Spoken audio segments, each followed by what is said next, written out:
So number one, they said that it means a pure flame. What is a pure flame? You guys like when you put your stove on, and obviously we have nice, beautiful flames because it's nice, there's no pollution, it's like a blue flame. Or if you ever have a bonfire, you ever try to put your hand on the top of the fire like this? Yeah, you're not supposed to do these type of things. You get curious sometimes, you know? So you can put your hand on the top of the fire really quick and it doesn't burn, right? And sometimes at the top of the fire, the flame is kind of transparent. It's not yellow, but it's kind of like, you can't really see it. The bottom of the flame you can see it. Sometimes it's blue, sometimes it's yellow, sometimes it's red. But when it goes up, it becomes transparent. You don't see it anymore. And you don't know where the flame stops or where it's at. That's why you kind of like, ooh, where's it at, right? Or if you're cold at night, you don't know where it's at.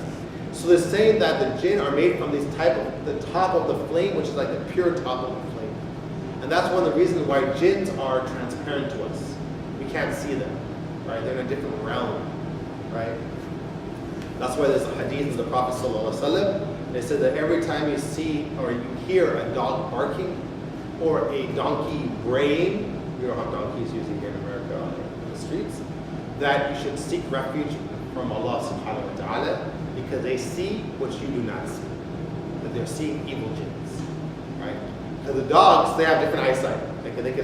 It's all about wavelengths, right? Of what you can see. Like we can't see infrared. Right, obviously, you put an infrared light on, you put infrared glasses on, you're like, whoa, right? We can't ultraviolet, we can't see, right? It ends up burning your eyes. So they said dogs, they could see these things, and donkeys, if you will, maybe they can see different wavelengths, right?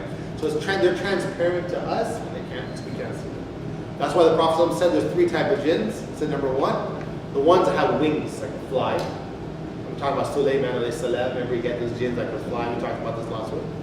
And he said there's some jinns that take the shape of snakes and dogs.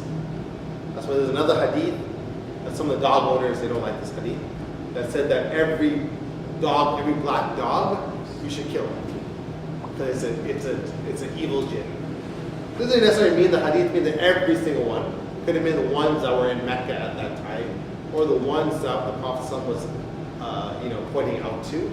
So next time you see a dog that's black, you don't have to throw a rock at it or stuff for lazy or something like that, if you will, right? There's different ways the scholars have understood this hadith, right? So if you're a dog lover, don't worry, you can still like your dogs. So anyhow, so the one thing is said that it's a pure flame. Another one said that it's a mixed flame with different colors. So the word maraja means mixed. That's what it means, right? And then some people say that it's the tip of the flame, which is also the pure of the flame. This is one thing that I want to mention here in these hadith here.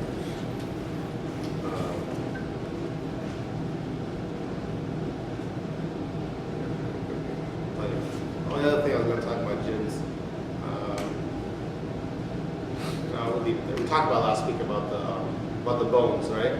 You say Bismillah. It's really weird. I said Bismillah. I had some bones, and my wife made some chicken. I said Bismillah, and then I threw it in the trash. And I told her about the hadith about like the Muslim jinns. They'll find meat on it for them. And like really, really weird. The next morning, and then after that, my son was like crawling around the trash can. He was like talking to the trash can. He can't talk. He just like Google Gaga kind of thing. But he was going Gaga Gaga, Gaga Gaga. Me and my wife was like, who's he talking to? Why is he talking to the trash can for? I'm like, I don't know. I shouldn't have put those bones in that trash can. It was really, really weird. But subhanAllah, if it was, inshallah, were Muslim jinns, and he was giving them dawah or something, so inshallah, it's some dawah skills. Dawah skills in an early age. But it was kind of a little trippy. I was a little concerned. Actually, I have a video of it, but I don't want to show you. And then Allah subhanahu wa ta'ala says, فَبِأَيْ آلَاءِ رَبِّكُمَا تُكَذِّبَانِ. Once again, which of the favors of your Lord do you deny? Which of the favors of both of your Lord do both of you deny? We talked about that first. So why is this mentioning again? Number one, there's a couple of opinions why Allah subhanahu mentioned this. Number one is saying for emphasis, Brother Dalen's number one answer. And then it's the number two, is that Allah's talking, not referring to what was just mentioned. Okay. So what was just mentioned here? You go back here. About grains and plants. So which of the favors are we looking at? Then Allah talks about how He created us, right, from pottery and created jinns. Now, which of the flavor of your lords are you going to do? Are you going to thank Allah for the way you are? Right? Like there's a verse in Surah Mulk, where Allah SWT says, هو الذي شأنكم وجعل لكم السمع والأبصار والأفئدة قليلا ما تشكرون. I want you to really, really listen to this ayah. Okay, it's going to change you, hopefully, and your du'as. Allah SWT says He is the one that brought you up. You were little kids, you wear your little diapers and so forth, and you couldn't clean your own self and so forth. Allah said He brought you up in your mother's womb and as a little child. And He's the one that gave you what? Sam'a, hearing, wal abasara, sight, and af'ida, hearts. Qalila ma tashkurun. And little do you give thanks. Look at that ayah. Allah subhanahu wa ta'ala didn't say, I gave you a PhD, I gave you a Tesla, I gave you a 2-story house, I gave you air conditioning. Why don't you be thankful? These type of things we're thankful for. When you graduate, you're like, thank Allah for graduating. Oh my God, I didn't think I thought I was going to fail in my school. Oh my God, thank you. Or when you're in a car and you almost get in an accident. Oh God, Allah, thank you so much. Oh, I almost died. Right?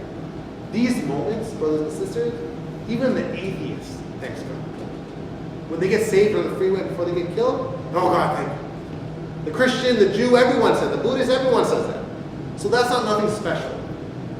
But how much, many of us, when we make dua every day, so Allah, save me from the fire of Jahannam. Oh Allah, thank you for my hearing. Oh Allah, thank you for my sight. Oh Allah, thank you for my heart. We don't make dua for those type of things. Because why? Everyone has hearing. You have ears, I have ears, we all have ears, big deal. And we all have sight. You have eyes, you have eyes, some of you guys have glasses, right? I love you have LASIK surgery, inshallah ta'ala, right? Bless you, right? And then, so everyone has eyeballs. And like I said, you have glasses, and it's a big deal. It's not like a big bounty. And we all have hearts. It's all beating right now. Some of you maybe have some blockages, inshallah, maybe you'll clear your blockages, right? So it's not a big thing. But this is how ungrateful we are. Talk to somebody who is deaf and can't hear, and then you understand. Talk to somebody who can't see. You know, living in Egypt, here it's very hard to find someone who's blind here in America. Like it's rarely you run into someone.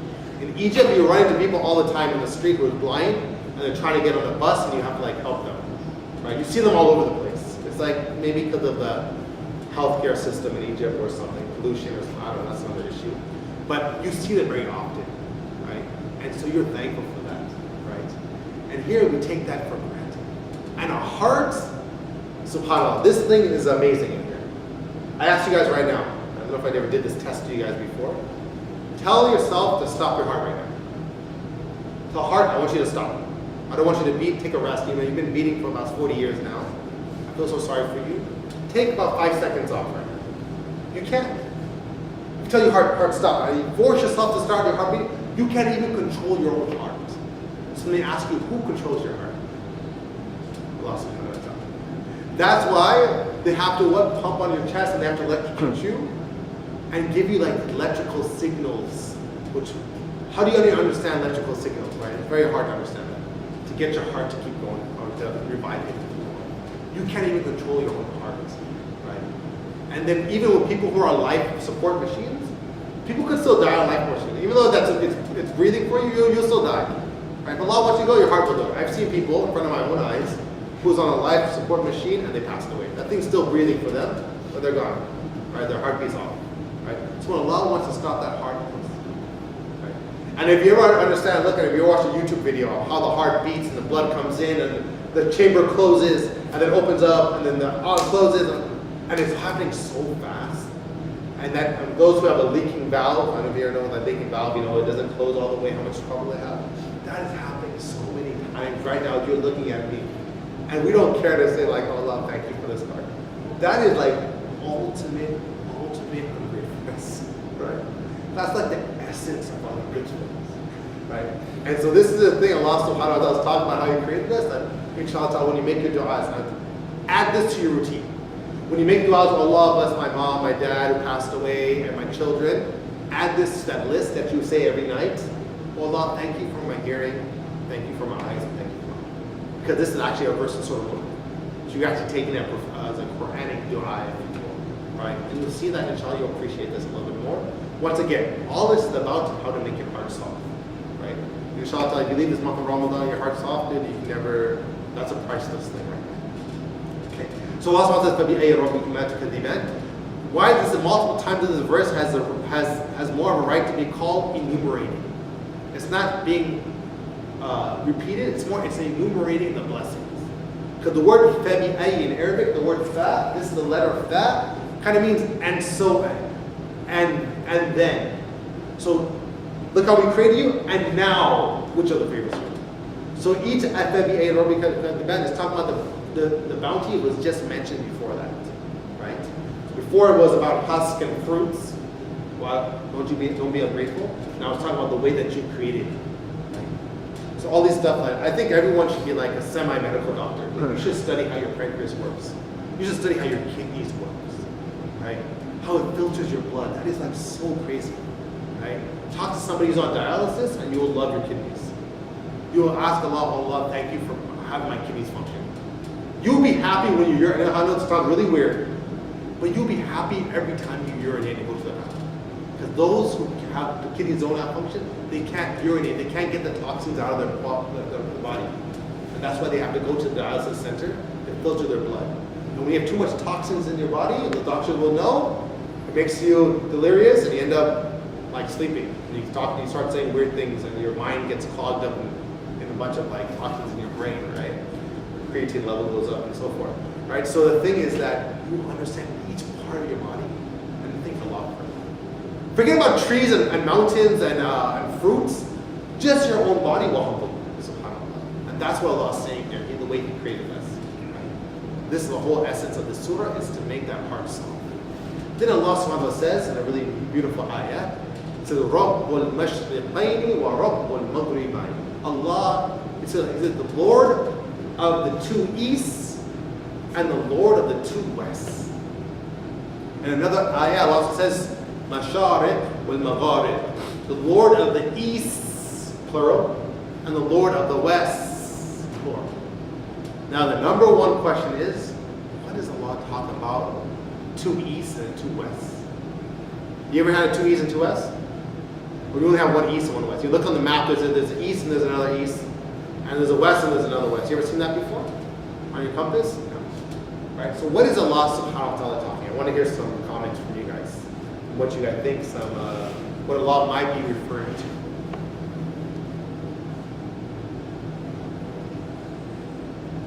The other shy this one. I don't know what happened. Okay, possible this dunya and hereafter.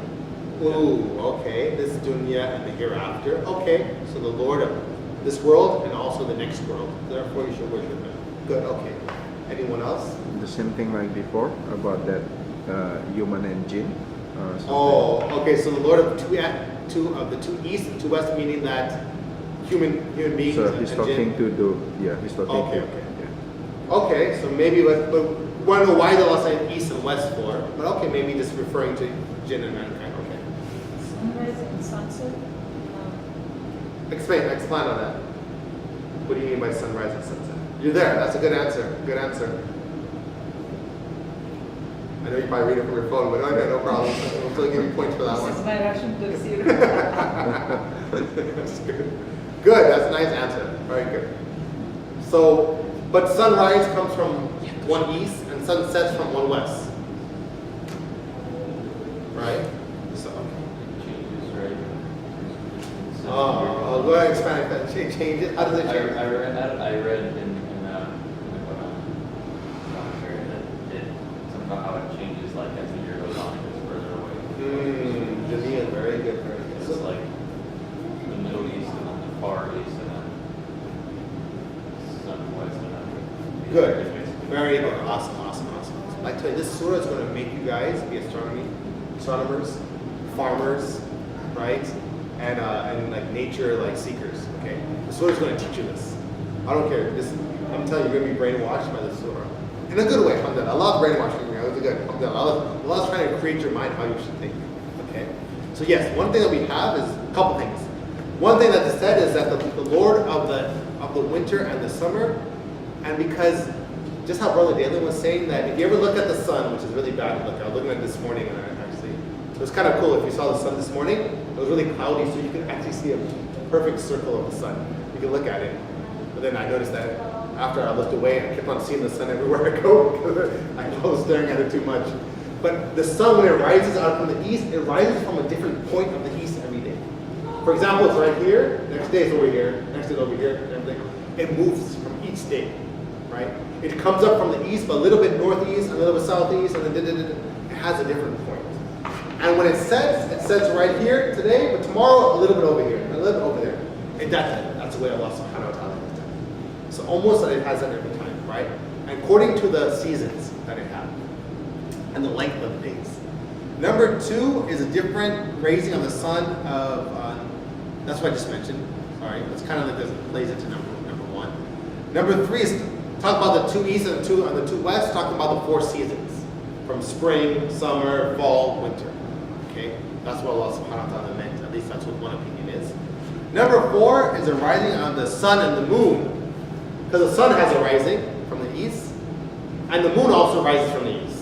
And if you ever have an app that shows you the sun has a rise time and a set time.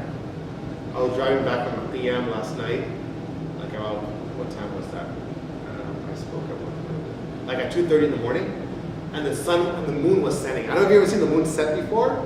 It's really, really cool. It gets really orange and red, and then it disappears into the sky. And just how the sun gets orange and red, it's all white and up here, but then it starts getting orange and red, and then it goes down. It's very beautiful here. But you have to be up like at 2:30 at night. It's only happening in Ramadan, probably, right? So it has a setting also in the west. So it just has the moon. So the 2 means what? The way the sun sets and the moon, where the moon rises and the sun rises and the moon sets. The majority of the opinion, that's number 5, is that half of the earth, half of the east, and half of the west of the earth. What do we mean by that? Just how the sister was mentioning. Every time the sun rises, see right now we know we're all fasting, alhamdulillah. We see the sun rises at right now, let's say 4:15. Okay? When the sun rises and comes from the east, at the same time it's setting somewhere else in the world, isn't it? And that is west of wherever it's setting.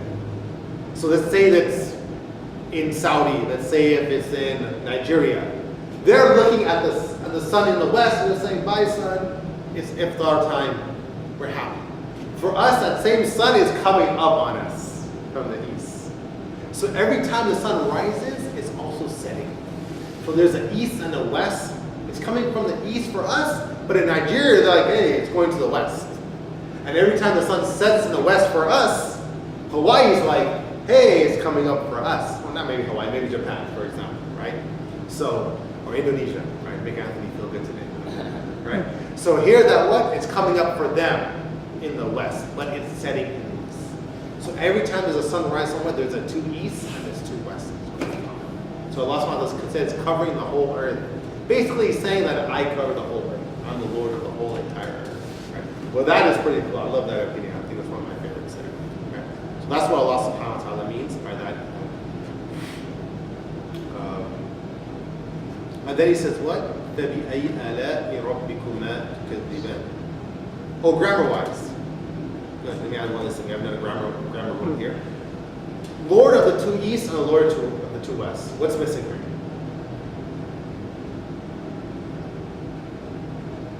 Think about things I said before. I think I taught you guys pretty well.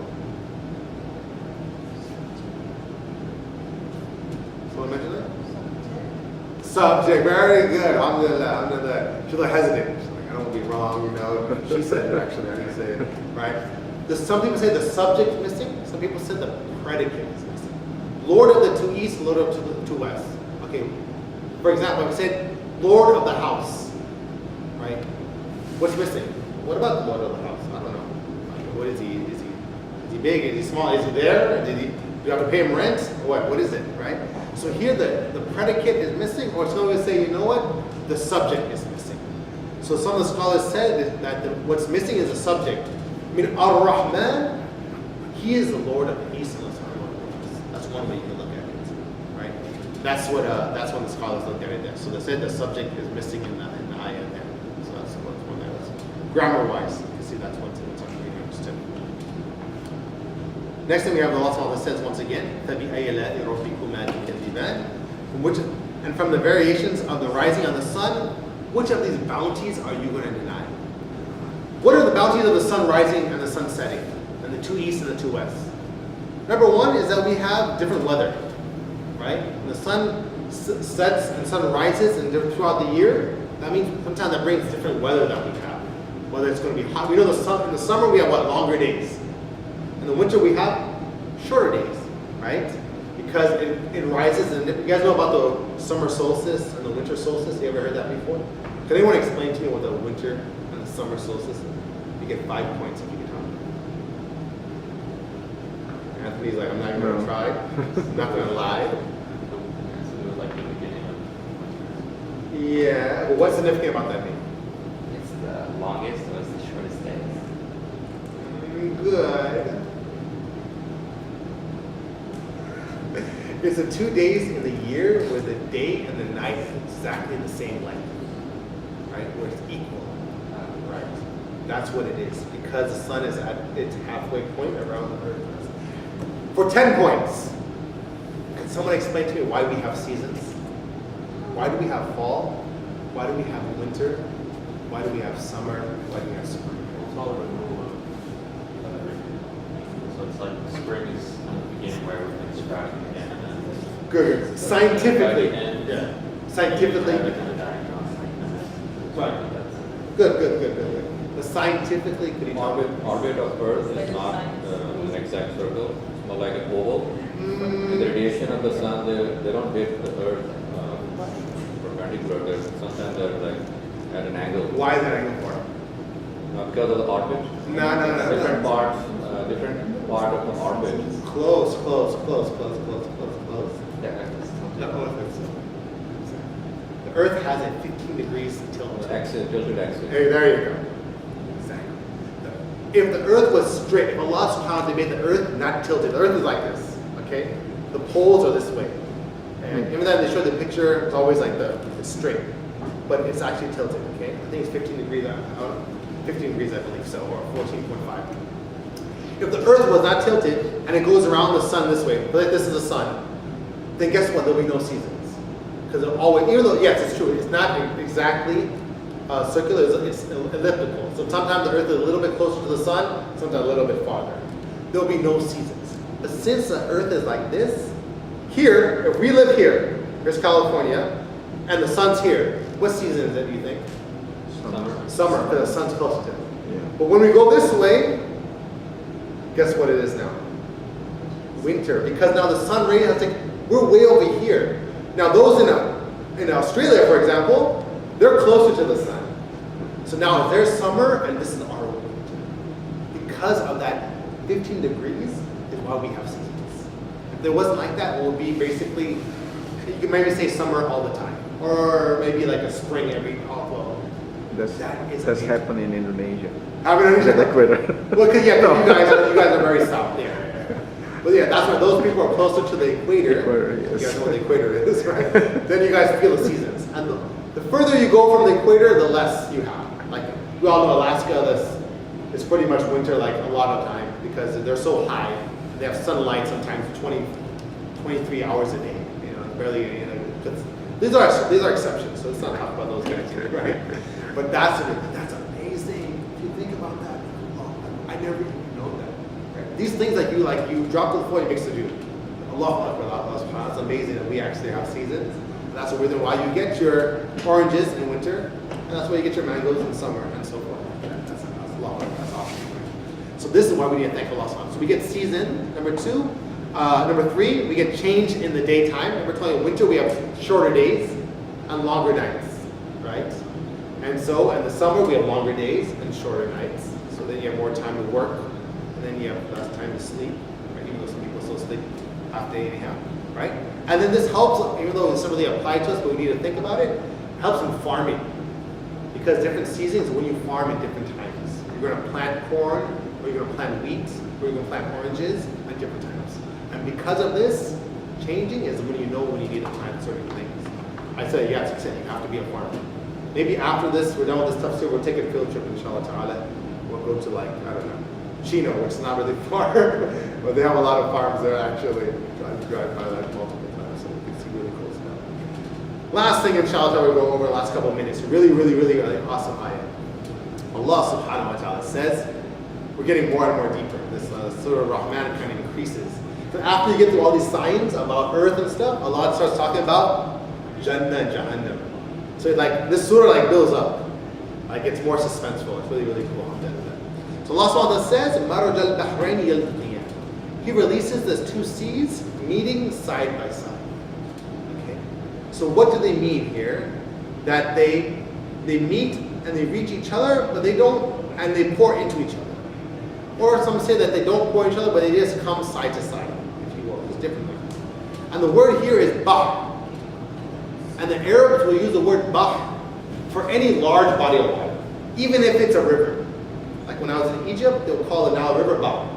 But for them, it's like a humongous water, body of water. Okay? So it's not just about the Pacific Ocean or the Atlantic Ocean or the Indian Ocean and so forth. Okay? So here, there's a possible meanings here is that the two oceans coming to each other, or number two, oceans and rivers, yaltaqiyan, they meet together.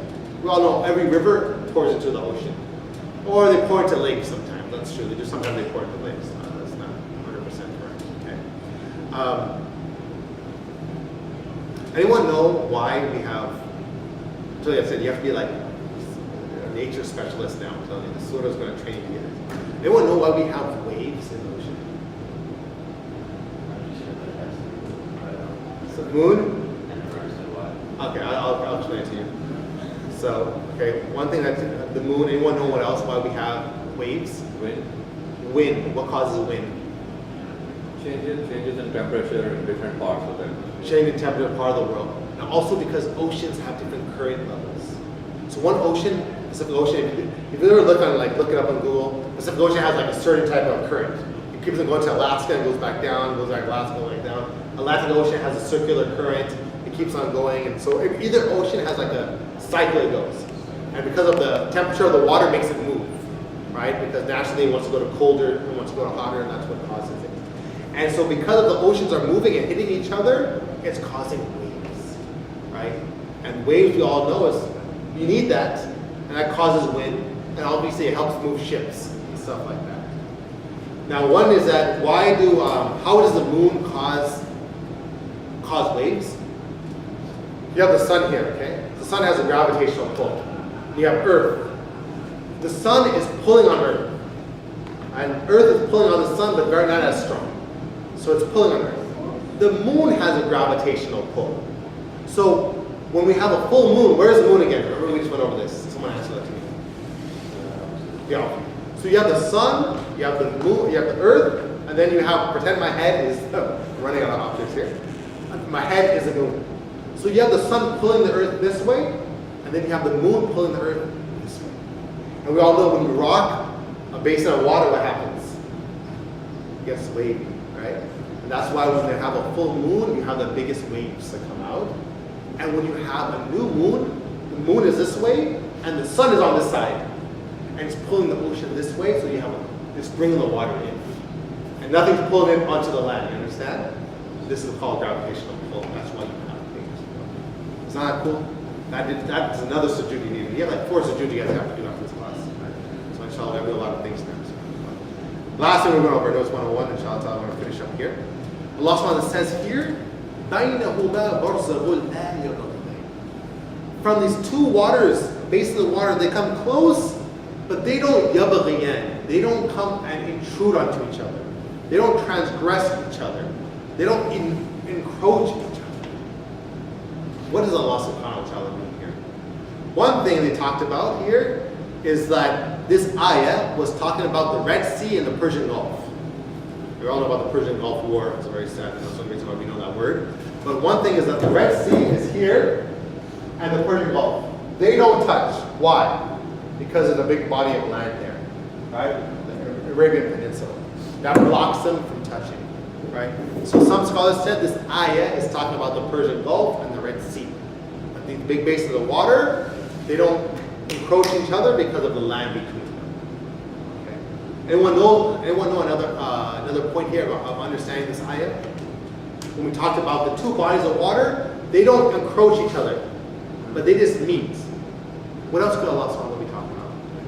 Pacific and Atlantic Ocean meeting at Panama. Oh, okay. So that, yeah, they don't meet each other. With Panama Canal, they actually cut a man-made canal so to make them to meet, right? But they do maybe meet at the tip of Argentina, right? And they meet there, right? And maybe they don't, but do they transgress each other or do they stay the same? What does that mean? Allah subhanahu wa ta'ala controls them, like not to mix with one another. Not mix them. What do you mean not mix them? How can you tell? Hey, is that Pacific Ocean? Why don't go over there? How do you know if he went over There's there? such a huge body of water, it stays in its boundary. Bound. Okay. You can see the difference. How can you see the difference? Colors? Different color? And and you kind of see the barrier as they're flashing. Okay, you see the barrier, you see the color. Why are there different colors for? What types of water? What do you mean different types of water? Salt. One's Kool-Aid, one's other, what is something else? Salt, one's fresh. One's salt, Pacific Ocean, I think are more salty. So that's an issue. Why are they different colors? Because someone dyed it, someone put like, Could be different current, different temperature, Current, different current salt temperature. conditions. one thing, here's a hint, here's a big hint. Why doesn't oil mix with water? When you put oil in the water, what happens to the oil? Does it go down or float up? Surface Floating. That is density. That's it. Because the water has different sediments in it, so it's heavier than this one, if you will. So one will go over that one like this, or they'll intrude amongst each other, but later on. So you have really cool pictures here. This is the Great Barrier, not Great Barrier Reef, sorry. This is the Gulf of Alaska. Where look at that, is that crazy? There's a very, very clear barrier there. One is because the Gulf of Alaska is pretty much the Pacific Ocean, but there's water coming from the glaciers and rivers that are flowing into the ocean. And that is what? Sweet water, we call it. River water, natural water. You can drink that water, not salty.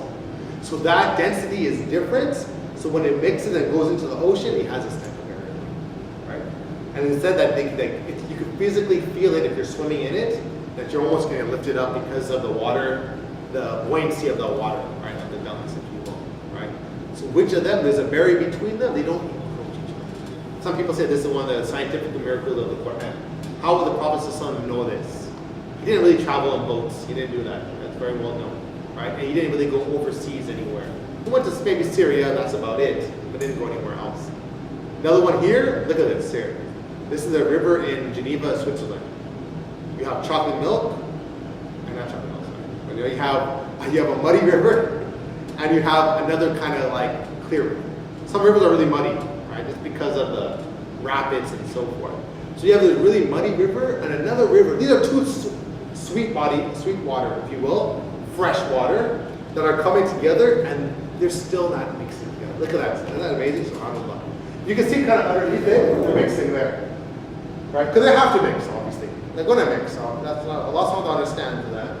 But he's saying at the top there, you see that we have this type of barrier. So even with two rivers, you do this.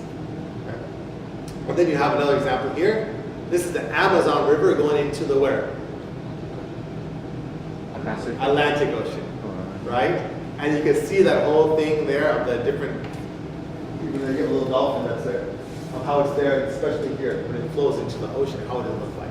Because the Amazon has a lot of mud also and different things. And so when it goes in there, it's heavier, right, than the other water because of the sediments of sand and so forth. Right? So this is one of the beautiful things Allah subhanahu wa ta'ala is talking about here, that He made these two bodies of water and they don't encroach each other. Which is very beautiful because you don't want them to encroach each other when it comes about sweet water and salty water, because you need to drink that water. Because a river water goes into the ocean, right? Now if that salt water will keep on coming up the river water, what will happen? We won't have any drinking water. It will spoil all that fresh water from the geyser or from the river or from the mountains. So Allah does not make that happen, right? So that's why alhamdulillah it's untainted and unadulterated, that we still have that river water where we get our glacier, water and sparklets and all these kind of things. Or sparklets, I don't even know if it's glacier water anymore. I think it's just tap water. They just use osmosis or reverse osmosis. Anyhow, so this is how the beautiful ayat of the Quran Allah subhanahu wa ta'ala give us here. And last one lives here. I'll leave the last ayah that we'll stop for today, verse number 21. Which of the favors of both of your lords will both of you deny? Talking about how these rivers and bodies of water be used for transportation, right? I don't know if you guys ever shipped anything by ocean before. Well, everything's like 2-day shipping now with Amazon Prime. Everyone doesn't really care. I know myself when I was coming from Egypt, I shipped 26 boxes of books. Each box was like this much up and down. There were like, I don't know how many thousand pounds or how many 100 pounds it was. But obviously, if I would have put that on an airplane, they would have charged me on a lake. I would like be broke. But I did it by ship, alhamdulillah, a lot cheaper. It took about 3 months for it to come. But alhamdulillah, that was just amazing. I see my books come through the ocean, the whole Atlantic Ocean. Went through the Panama Canal actually. It was kind of cool. You could actually track it online. And then come up to the San Pedro Pier. And alhamdulillah, I got my books. I thought that was an amazing thing, right? Fishes. You know, there's some freshwater fishes, right? I don't know, like trout and rainbow trout. I'm not really good with fishes. I think salmon. I think salmon is freshwater too, right? Okay. And then of course, drinking water and ocean currents. All these things is a bounty from Allah subhanahu wa ta'ala. But a lot of us don't really pay attention to these things, right? I hope, inshallah ta'ala, this ayat kind of wakes us up a little bit. And it's a nice little refresher for myself to think about nature again. As you go through this month of Ramadan, to soften your heart. And add this to your dua. And what I mentioned before. What did I mention to make add to your dua?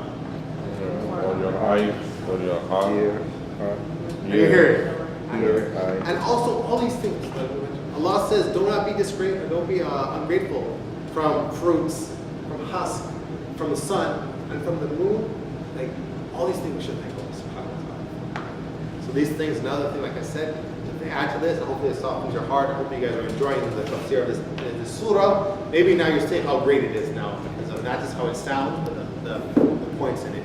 Before we wrap up, any questions or comments before we go? About for hundreds of years, humans did not know if Earth was a sphere or flat. Yeah. Anything from Quran or Surah or other There sources like that? is an ayah, and I'm forgetting, maybe next week I'll bring it, that alludes to the earth being round. Yeah, and not flat. Also, for hundreds of years, scientists thought sun was revolving around the Earth. Yeah. And now we know that Earth is evolving. Exactly. Yeah. That was a mistake that they made, right? And that's true. And that came a lot from the movement of the stars and so forth. I know there are orbits in Surah Rahman and Surah Yasin. Yeah. There's no specification which one revolves around it. Yeah, that's true. No, I'll look that up. I'm glad you brought up those questions. I'm motivated to look at that up. Okay, so orbits and proof that the Earth wasn't flat. That's true. Yeah, I know there's proof for that. The second one, the first one, sorry. But in terms of the Earth going around the sun and not the sun going around the Earth, if there's any indication of that in the Quran, I need to look that up. Inshallah. Valen. I heard something about when Quran said mentioned the sun setting in the mud. So I just wanted to see. In the mud? Yeah. Yeah. Like I've heard from Yeah, so like that. that they use that against Islam, so I just wanted some clarification on it. Is it just like an analogy, kind of like, because it's poetry we're talking about. Yeah. I know. I need to look up that. I think it was done in a metaphorical sense. It comes in like a muddy area because that's the land that was going into, and showing that it's a little Or literally setting it. Yeah, exactly. Yeah, exactly. A lot of this obviously has what metaphorical means to it. So, but I'll look that up today. I think it's sort of kept, right? I think it's anything else before we close up? Look, I have 3 more questions. Sisters. Those who are memorizing, I know there's a couple of you guys who kind of memorize. Inshallah, I'll listen to your ayat. You'll listen to my ayat, inshallah ta'ala. So every week we're doing 20 ayat if you want to memorize Surah Al-Rahman. This is the month of Quran. So one of the best things is trying to memorize. If you're not even going to try to memorize the whole of Surah Al-Rahman, I don't care if you memorize 10 verses of it. You tell me what your pace is. And I'll listen to you and see how you're memorizing. Why am I listening to you for? That's just for motivation. I'm not going to put you down. I'm not going to tell you you're a bad person, you're great, or anything like that. So this is the month of Ramadan. It's kind of cool because this month of the Quran, and when you're memorizing also, it's kind of like you're participating in the month. So if you want to, finish the whole surah. We're doing 20 verses every week. So this week we'll listen up to exactly what this point is, right? Up to this ayah is actually what we're going to do. So now you know the tafsir of it now. To help you in your memorization. So So anything, inshallah ta'ala, we'll see you guys next Sunday, inshallah ta'ala. We'll cover the next couple verses of a little fast. I think we might be able to finish this in the month of Ramadan. I don't think we were. We might be able to do it, inshallah ta'ala. If nothing else, we ask Allah subhanahu wa ta'ala, Ya Rabbil Alameen, Ya Rahman Rahim, to forgive us for our wrongdoings, accept our fast, accept our salawats, accept our reading of the Quran, our studying of the Quran, Allah subhanahu wa ta'ala this month. Save us from the fire of Jahannam every night in this month of Ramadan. Ya Rabbil Alameen. Forgive us for our wrongdoings. Allah subhanahu wa ta'ala, we thank you for our hearing, we thank you for our sight, we thank you for our heart that you have given us, Ya Rabbil Alameen. Help us not be ungrateful for all that you have blessed us with, from the sun to the moon, and the fruits and the plants that you have given us, Ya Rabbil, the oceans, and everything that you have blessed us with, Ya Kareem, Ya Rabbil Alameen. Subhana rabbika rabbil izzati amma yasifun, wa salamun ala al-mursaleen, walhamdulillahi rabbil alameen, wa salatu wa salamu ala rasulillah.